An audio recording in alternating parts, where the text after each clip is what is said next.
to the airport now with this beautiful, beautiful sunset behind me. It's nice to do an evening flight once in a while. We will fly in nighttime. It's a good practice because the landing, the sensation is different because you have to depend on the lights that you have, and it's always good practice.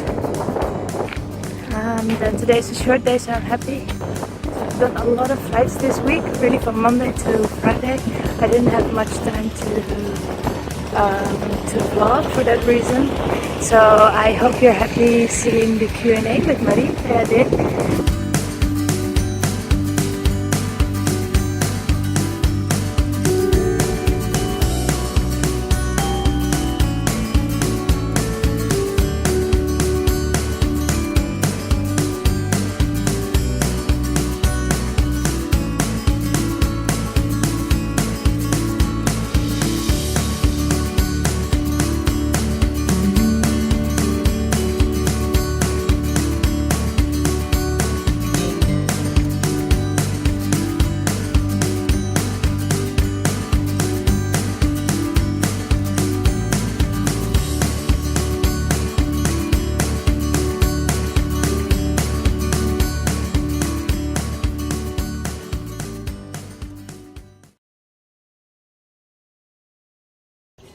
Okay, this one I really cannot pronounce. Chodzm. Chodzm. Hi Chodzm. Ask, please tell me about pilot holiday and the work schedule. Glad if you reply. Well, okay, so for my company, we're quite fortunate. We have a pretty good roster or schedule. We work a 5-4 pattern, so we work 5 days, then we always have 4 days off. Every year we get a full month off, where we get the whole month off. Like, let's say this year I had the whole of November off, and in addition we get 10 days, so we can request separately throughout the year. that's really nice. How much time does it take for a type rating? Like, how long does the type rating on the 717 take for you? I think it took us around 2 months in total, because it started with, I believe, 3 weeks of ground school. So the theory of all the systems, how the plane works, and then followed by maybe 1 month of simulator sessions. Afterwards, to finalize the type rating, there's another course back in the headquarters where they explain everything about the company itself. So after you've actually learned how to fly the plane, you actually need to learn the procedures of the company as well. And that included also the emergency training, where you jump off the slides and you go into the water and everything. It's much fun. What I want to try. Dave Sergeant, how much extra prep do you have to do when flying to a new airport? Well, we fly with iPads now. We don't really carry paperwork with us. Oh, we do. So for every airport we have a briefing. So basically, if I would fly to a new place, I would read the briefing that the company has been writing down for us, and it would say every special procedure that's required for that airport and what we need to consider and so on. But then in the end, an ILS is an ILS. It's going to look pretty similar wherever you go. Yeah. A VUR approach is a VUR approach. So it doesn't really matter if you've been there before or not, if there's not any local knowledge that you need to know, but we will see that from the airfield brief that the company provides us. Yeah, that's true. I must say, I do get excited every time I get to a new place.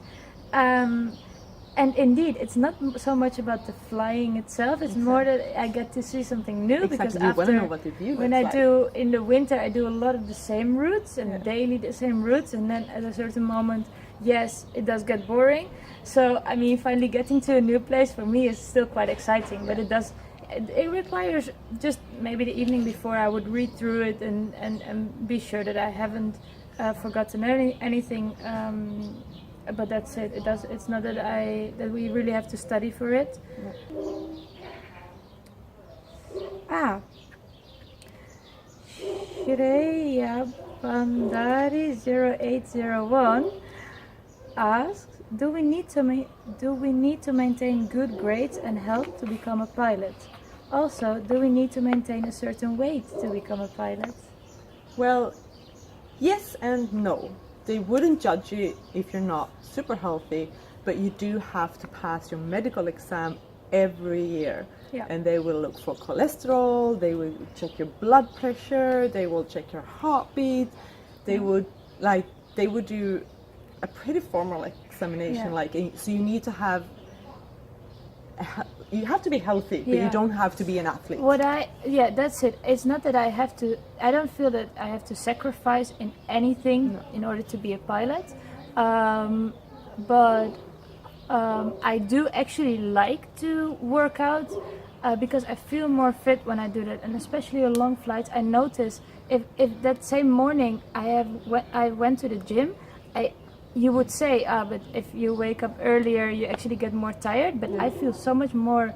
I have so much more energy on days that I've worked out. So it's not that we have to do it, but me, I feel really good when I do it. And about food, I think anyway in life it's good to eat healthy, but you don't need to always be. I mean, we're pilots. We're not superwomen. Like yesterday, me and my captain ate a whole pig.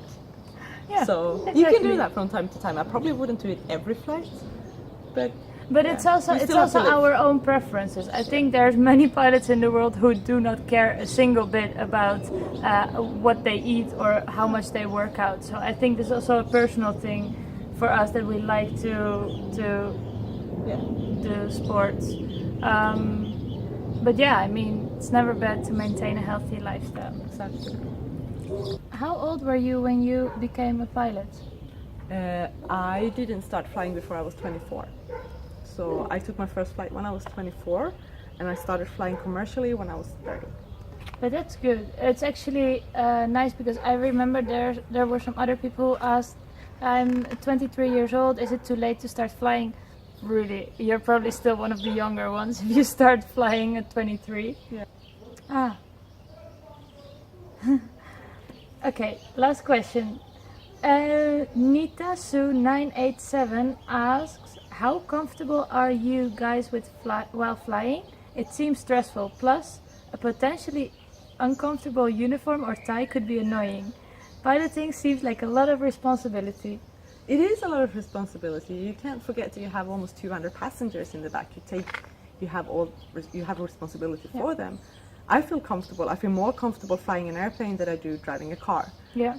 It feels, for me, safer. The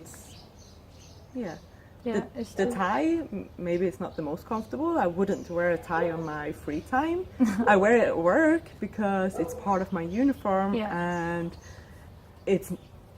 I must say, it's not something that is like, it's not bothering me at all.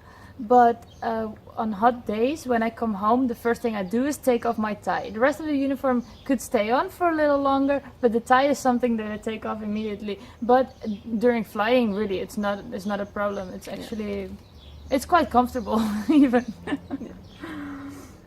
Okay. Except for where you try to eat and you lean forwards and then you tie go in all your food. But then the good thing is that if you spill some, I don't know, yogurt on your tie, it's better to be on your tie than on your shirt itself, because your tie you can put up and you can clean it. True. Yeah, you were start taking your maybe shirt off. Maybe that's why they invented ties. Maybe. Yeah. Who knows?